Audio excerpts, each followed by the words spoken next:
E também para que você tenha comunhão com a igreja, para que você faça a obra de Deus completa, de pregar, de ganhar almas, de ensinar, de ajudar os necessitados, de fazer aí a união entre o corpo de Cristo. Então, tudo está abrangente aí dentro do Evangelho, se você for realmente um legítimo pentecostal.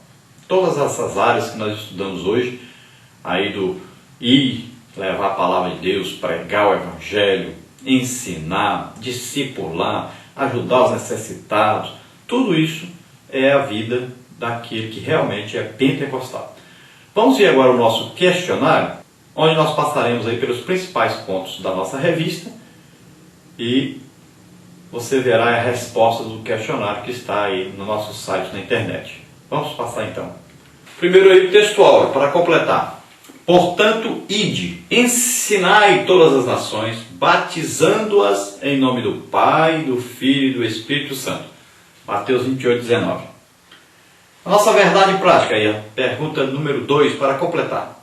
Uma igreja autenticamente pentecostal evangeliza, faz missões, ensina, protesta contra o pecado e ajuda os necessitados, cumprindo integralmente a missão que lhe confiou o Senhor Jesus. Introdução aí, a próxima pergunta, a pergunta número 3. Temos realmente todas as características de uma igreja autenticamente pentecostal? Então, para responder essa questão, temos que voltar a Atos dos Apóstolos e ver como vivia e agia a igreja primitiva. A igreja que se acha sob a flama do Pentecostes, evangeliza, faz missões, discipula, ensina sistematicamente a Bíblia, socorre os necessitados e aguarda amorosamente a volta de nosso Senhor Jesus Cristo.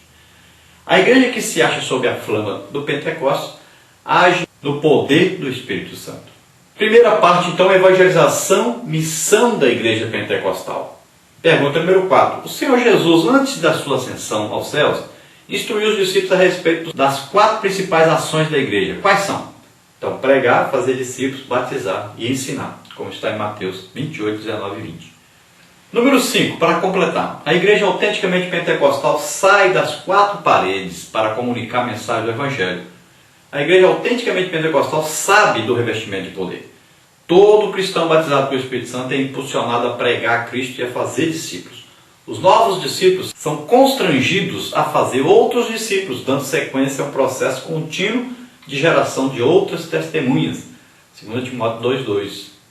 Número 6. Como é a evangelização como fator de crescimento? Complete. A Assembleia de Deus sempre primou pela evangelização, pela obra missionária. Seus fundadores eram autênticos evangelistas. Daniel Berg e Gunnar Wing, apesar dos parcos recursos de que dispunham, viajavam em meio à floresta amazônica, pregando então o Evangelho.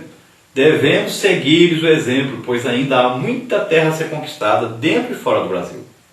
Além do mais, temos o exemplo do Filho de Deus que veio ao mundo para salvar o pecador. Evangelize, faça discípulos e ensine na direção e na unção do Espírito Santo. E a sua igreja crescerá tanto em quantidade quanto em qualidade. Número 7. Como deve ser o discipulado da verdadeira igreja pentecostal? Então a igreja tem também como tarefa o discipulado. O discipulado leva os novos convertidos, homens, mulheres, jovens e crianças, a se tornarem autênticos seguidores de nosso Senhor Jesus Cristo. A igreja primitiva levou a sério essa tarefa. Pedro, por exemplo, evangelizou e discipulou a casa de Cornélio. Seu trabalho foi coroado com o derramamento do Espírito Santo sobre todos os novos convertidos. Parte 2, aí, a missão educadora da igreja pentecostal. Número 8. Como é Jesus em relação ao ensino da palavra? Então, grande parte do ministério do nosso Senhor Jesus Cristo foi dedicado ao ensino. Veja Marcos 2, 1 e 2, João 1, 3 a 21. Mestre por excelência ensinava com autoridade, deixando a todos atônitos com a singular autoridade de sua doutrina. Veja Mateus 7, 29. Após sua ascensão, os discípulos deram continuidade ao seu ministério, pois ele deixara-lhes bem explícito que o ensino bíblico tem de acompanhar necessariamente a pregação do Evangelho. Mateus 28, 19 e 20. O Espírito Santo concede o dom de ensinar a sua igreja, objetivando a edificação dos santos. Veja Efésios 4, 12. Uma igreja pentecostal autêntica ama e dá toda a prioridade ao ensino da palavra de Deus. Número 9. Que tipo de ensino da palavra havia na igreja em Antioquia? Então, o ensinar, nesse caso, não é uma mera capacidade humana, nem uma conquista acadêmica, mas um dom ministerial concedido pelo Espírito Santo. Número 10. Como era o exemplo da igreja em Antioquia em relação ao ensino da palavra? Olha, em Antioquia havia profetas e doutores, pois esta igreja era indubitavelmente pentecostal. Nas Escrituras Sagradas, o ensino sempre recebeu especial destaque. Nesses tempos difíceis e trabalhosos, faz-se imperioso que os crentes sejam incentivados a estudar a Bíblia Sagrada. E que a igreja invista, então, na qualificação e aperfeiçoamento de seus professores. Uma igreja pentecostal destaca-se pelo ensino bíblico ortodoxo, pois somente assim conservaremos acesa a chama do Espírito Santo. Número 11. Como deve ser a ortodoxia do ensino bíblico? Então, o ensino das Escrituras deve ser, acima de tudo, ortodoxo. A palavra ortodoxia significa absoluta conformidade com o princípio ou doutrina bíblica. Todo o ensino bíblico doutrinário tem de estar de acordo com a mensagem divina revelada na Bíblia Sagrada.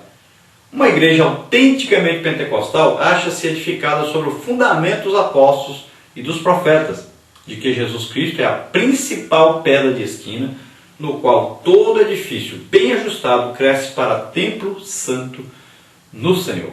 Efésios 2, 20 e 21. Parte 3. A igreja pentecostal não deve descuidar do serviço social e da comunhão. Número 12. Como deve ser o serviço social da verdadeira igreja pentecostal? Então, a assistência social faz parte da missão integral da igreja de Cristo. Tomemos o exemplo do próprio Senhor. Ele e seus discípulos iam de cidade em cidade anunciando o Evangelho, mas não descuravam dos que tinham fome. Lucas 8:1, Lucas 9:37. A igreja primitiva, instruída pelo Espírito Santo, entendeu que a sua missão também compreendia assistir aos necessitados. Atos 4:34 e 35. Com a mensagem evangelizadora, ofertamos aos pecadores o pão que desce do céu. Por intermédio do serviço social, nós oferecemos aos necessitados o pão que brota da terra. Tiago 2:14 a 17. Número 13. Como deve ser atender aos necessitados pela igreja verdadeiramente pentecostal? Então, socorrer aos necessitados é, antes de tudo, um preceito bíblico, como está em Deuteronômio 15:11, Salmos 41:1, Tiago 2:14 a 16. Jesus jamais se esqueceu dos pobres e a igreja também não haverá de olvidá-los. Assim procederam os cristãos primitivos, veja Colossenses 2:10. 14. Como deve ser a comunhão pela igreja verdadeiramente pentecostal? Complete. Então, a comunhão cristã é o vínculo de unidade fraternal que, sustentada pelo Espírito Santo, constrange os crentes a se sentirem um só corpo em Jesus Cristo. Esta era uma das marcas da igreja primitiva, veja Atos 2:42. A igreja que prima pela comunhão demonstra na prática a plenitude do Espírito Santo. Cada um de seus membros vive harmoniosamente como irmãos em Cristo, Salmo 133:1. Quanto às inimizades, iras, pelejas, dissensões, tais coisas são próprias dos que alimentam as obras da carne. Veja 1 Coríntios 3, de 1 a 3, Gálatas 5:20. E a nossa conclusão aí, número 15, para completar. Uma igreja autenticamente pentecostal evangeliza, ensina, ajuda os necessitados e mantém os seus membros em plena comunhão, conforme recomenda a palavra de Deus. Pentecostalismo não é só falar em línguas estranhas. Segundo o teólogo Anthony de Palma, o batismo com o Espírito Santo tem que ser mais do que uma doutrina. Tem de ser uma experiência vital e produtiva na vida dos crentes e seu testemunho no mundo. Glória a Deus. Então vimos aí um resumo da lição dentro de um questionário. Você encontra esse questionário no nosso site, está aí o endereço abaixo, e toda quinta-feira à tarde já está pronto aí, você pode pegar sem as respostas. Aqui nos vídeos nós damos as respostas. Vamos orar neste momento. Você que está ouvindo, assistindo, se você deseja entregar sua vida para o Senhor, agora você viu que nós levamos a palavra de Deus. Agora, o abrir o coração está aí dentro da sua capacidade de raciocínio, né? Está aí dentro do seu livre-arbítrio. Deus não te obriga a fazer nada. Você que tem que dizer, eu quero. Então Deus já fez tudo. Deus não vai fazer mais nada para você ser salvo. Ele fez tudo. Ele enviou o seu Filho, que deu a vida por você na cruz do Calvário. Morreu por você. Levou os seus pecados sobre ele. Agora, você precisa apenas abrir o seu coração e se deixar convencer pelo Espírito Santo, que é Deus mesmo, E Ele vai te convencer que você está em pecado, que existe uma justiça de Deus, declarando que aquele que se arrepende será salvo. E existe aí um juízo determinado para aquele que não crê, que não aceitar o Evangelho. Então você não fará parte disso, porque a Bíblia diz: nenhuma condenação há para os que estão em Cristo Jesus, que não vivem segundo a carne, mas segundo o Espírito. Então você agora entregue sua vida para Deus, receba agora o perdão dos seus pecados, receba a reconciliação com Deus, para um dia estar para sempre com o Senhor nos céus. Vamos orar agora. Você que está ouvindo e que está afastado, volte agora para o Senhor. Ele te ama e quer você de volta. Vamos orar. Você que não é batizado com o Espírito Santo, ore agora, creia, receba o batismo com o Espírito Santo. Você que deseja o dom do Espírito Santo, agora ore, creia. Deus quer te usar poderosamente.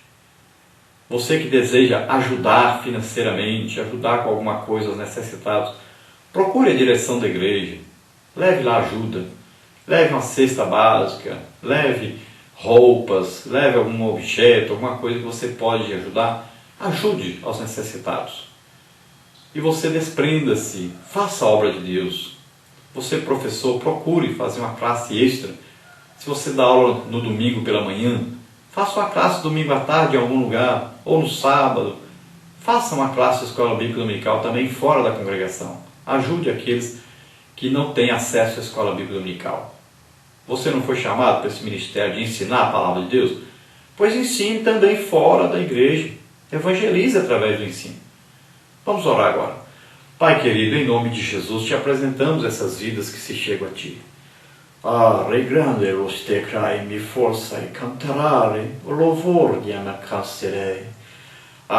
Senhor maravilhoso, ajuda agora essas vidas que se chegam a Ti, para que eles sejam, Senhor, para a honra, glória e louvor do Teu nome na terra. Pai querido, usa poderosamente agora aqueles que se chegam a Ti, aqueles que voltam para Ti. Pai, cheio de amor e de misericórdia, abraça-os agora, Senhor, e recupera eles, Senhor. Senhor, em nome de Jesus te pedimos por esses que agora querem ser batizados com o Espírito Santo, que querem dom do Espírito Santo, que querem ser usados por Ti na Tua obra. Em nome de Jesus, concede a eles agora, Senhor, em nome de Jesus, eu ministro sobre eles dons do Espírito Santo, eu ministro sobre eles, Senhor, Teu poder, Tua misericórdia, o batismo com o Espírito Santo, em nome de Jesus. Em nome de Jesus, recebo agora, em nome de Jesus. Pai querido, nós te agradecemos por mais essa oportunidade, em nome de Jesus. Amém. Glória a Deus.